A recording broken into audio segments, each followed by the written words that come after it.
two concerns regarding what I've seen here tonight, and I don't have to repeat anything that Dana said. But one of the concerns is the constitutionality of the whole process in which we were boxed in or kettled. That's what came out of the last couple of meetings.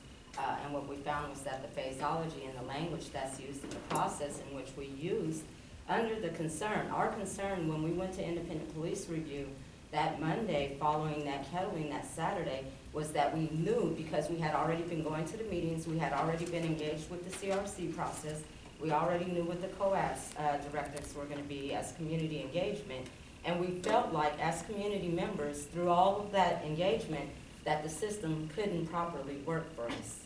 When we went in to make those investigations available to the investigators that are assigned to do that job through the independent police review in the auditor's office, that language was changed or challenged to effectively exonerate the officers because it was used in a way that created directives that were officially legitimate based on what they said was the process. And someone said, dispose of the allegations so that the chief and the police bureau can be exonerated or just not liable for this.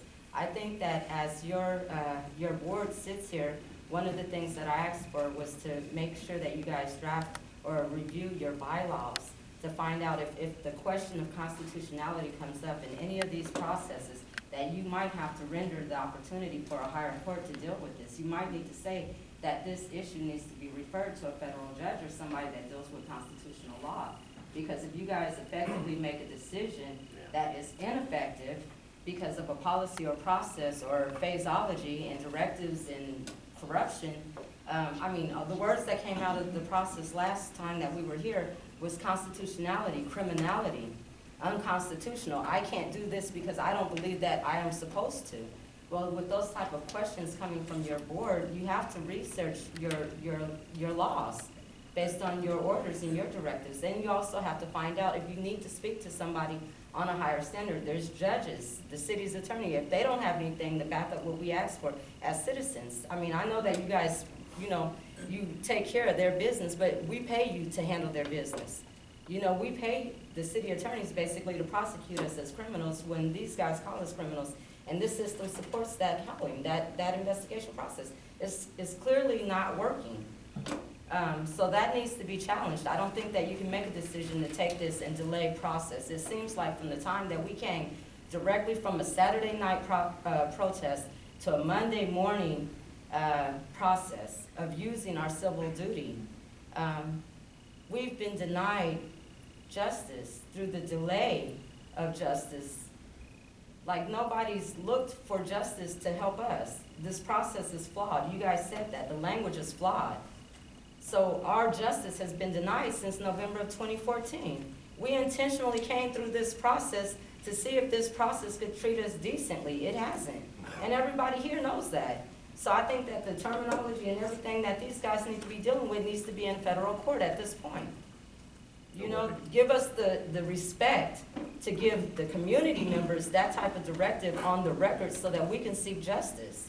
We can say that we're going to go and get our own attorneys, but we're, again, using a microscope to use this system to teach each other how to use this process. So part of that process has to be the bend of saying, you know what, your benefit in society when it comes to this justice system needs to be a part of our decision making. We know that there's something wrong here. Maybe we do need to take it to another level. That way you create precedent in the way that you guys do business. That way if it comes up again, or if it is in any of the things that happened since 1981 when this system was put in place, this system that has policy and language, that directives and all that stuff that dismisses the claims of people like me. Create the precedent so that we can go back and see what we need to do to unearth all of those problems, because there's no way that almost 100% of the complaints that come through this process are wrong. And if our case has proved that the phraseology is the problem, use it to create precedent to clean those problems up. The second thing that I wanted to say, besides look for constitutional values in getting to an issue solution, we haven't gotten an apology regarding what happened to us. We haven't heard from any of the higher courts in the state or in the city. The city of Portland has taken on the burden and the value of a situation that happened a couple of 100 miles away from here. you guys are still like insulting the needs of the citizens of Portland. You know that the system is flawed.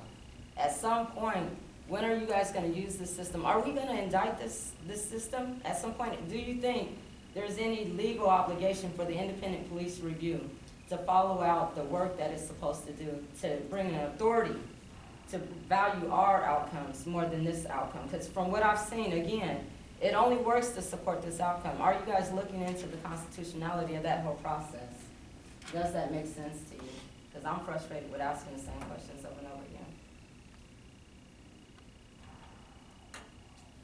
again. Are you looking for any federal support systems? Anybody want to answer that? Anybody?